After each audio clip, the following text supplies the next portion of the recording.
Are we done with your bad stand-up routine? Almost. But you always gotta end on your best joke. So Rocksteady's new game is finally out. Suicide Squad: Kill the Justice League, and it's very different from the studio's famous Arkham series. It's a looter shooter with an emphasis on collectible gear, playing with your friends if you have any, and a live service model that aims to keep players coming back for years. However, I'm less interested in the quality of the game, but more on the creation, the development of the project. And in the case of Suicide Squad, this is a project that took 14 years to finally get off the ground, dating all the way back to 2010. We know for sure that development on the project began somewhere around 2010, as at the time, Jeff Johns would state at a Comic-Con panel that WB Games were currently working on a Suicide Squad video game, and that it was very violent. No info was given about the project at the time until 2 years later. In an interview with Kotaku, he'd once again reiterate that a Suicide Squad project was in the works. This time, he did offer a bit of info about the project, stating that he loved the idea of a team where if one character died, they stayed dead throughout the whole story, and how that could lead to some unique forms of storytelling. Okay, that doesn't really give us much info about the project itself, but consider this. At the time, first-person shooters were the most popular games in the market, particularly the Halo franchise, which was massive at the time, especially Halo Reach, which Johns had expressed to be a big fan of, and he talked about how he was obsessed with the game. Halo Reach being a team-based shooter with cooperative elements that focuses on the team being systematically killed off through the game. Clearly, Johns and WB executives took notice of Halo Reach's popularity and unique concept and sought to make a game in a similar vein, and decided that Suicide Squad was the perfect team for a game like this.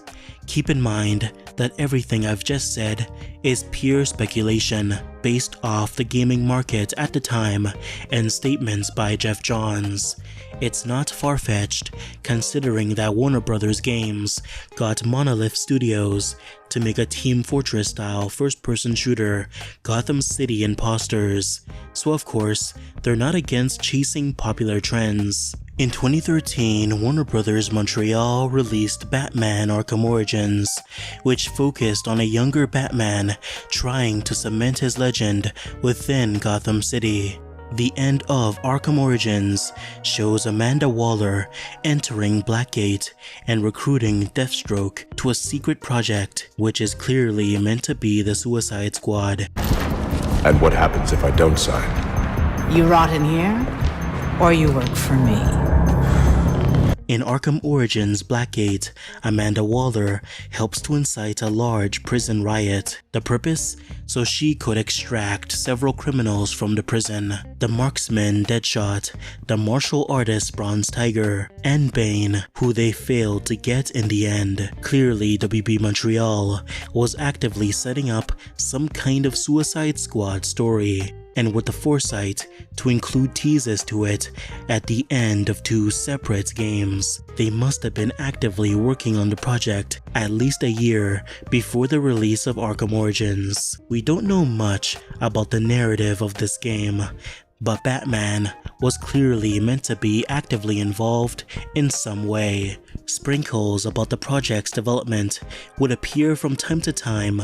In 2014, artist Joel Dos Reyes Villegas would create this artwork of Harley Quinn. The artist had actively worked on many projects within the Arkham franchise, but this particular artwork was interesting because Harley Quinn in the art looked very different from what we'd come to expect from the character.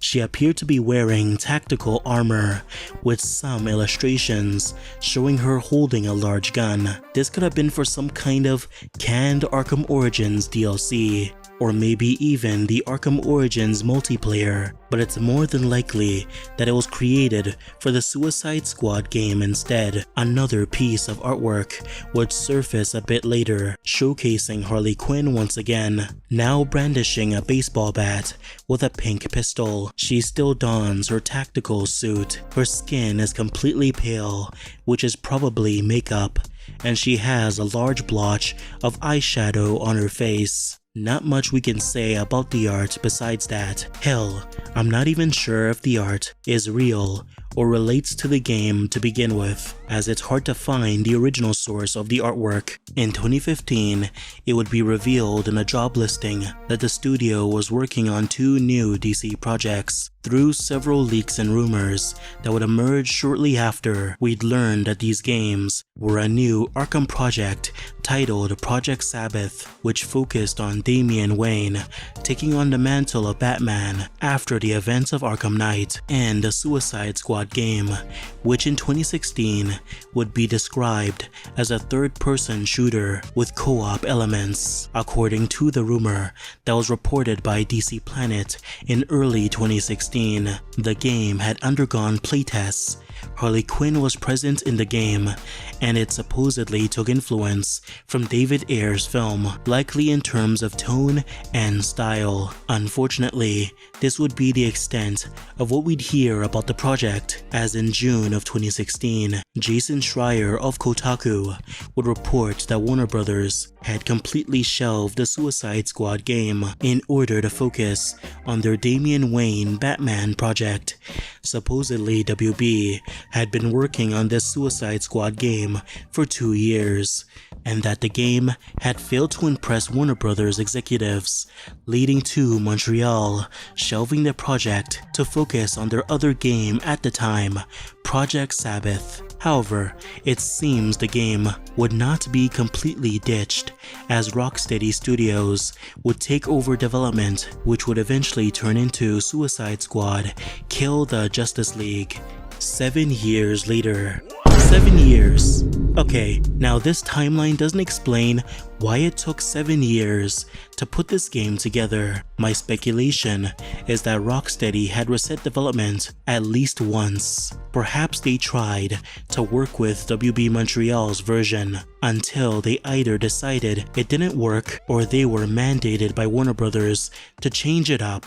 You see, at the time, looter shooter projects were gaining popularity, especially with the release of projects like Destiny. And with the live service model beginning to pick up steam, it was inevitable that Warner Bros. Games would want a project to reflect these popular trends in the industry. However, this is simply speculation, a conspiracy theory, one might say. Perhaps Rocksteady had always dreamed of having their own Okay, seriously though, they do have roots tied to FPS games, so we can't really rule out that this was their dream game. So in short, Suicide Squad began development in 2010 and may have reflected popular gaming trends at the time, which were co-op and competitive first-person shooters, with a narrative that saw the characters die and stay dead throughout the whole story. The game would continue development until sometime in 2013 or 2014, where the project would undergo major changes. According to Geeks Worldwide writer James Sickfield, Warner Bros. At the time had a mandate that their games had to use the Arkham system in some way, which at the time was very popular in gaming. This use of the Arkham system meant that the squad members would zip around the map with what I presume to be their own grapple hooks. The roster, based on what we know, would have consisted of Harley Quinn, Bronze Tiger, Deadshot, Deathstroke, this character within a cell who might be Mr. Freeze, and maybe Katana. Finally, in June of 2016, the game would be shelved by Warner Bros. And Rocksteady would inherit the project, transforming it into a live service looter shooter 7 years later. Anyways, the Suicide Squad game seems to have a legacy of chasing popular trends in the industry, and who knows how long this one will last when compared to other live service projects of its type. I hope it was worth the time and effort in an era where live service projects have begun to lose relevance.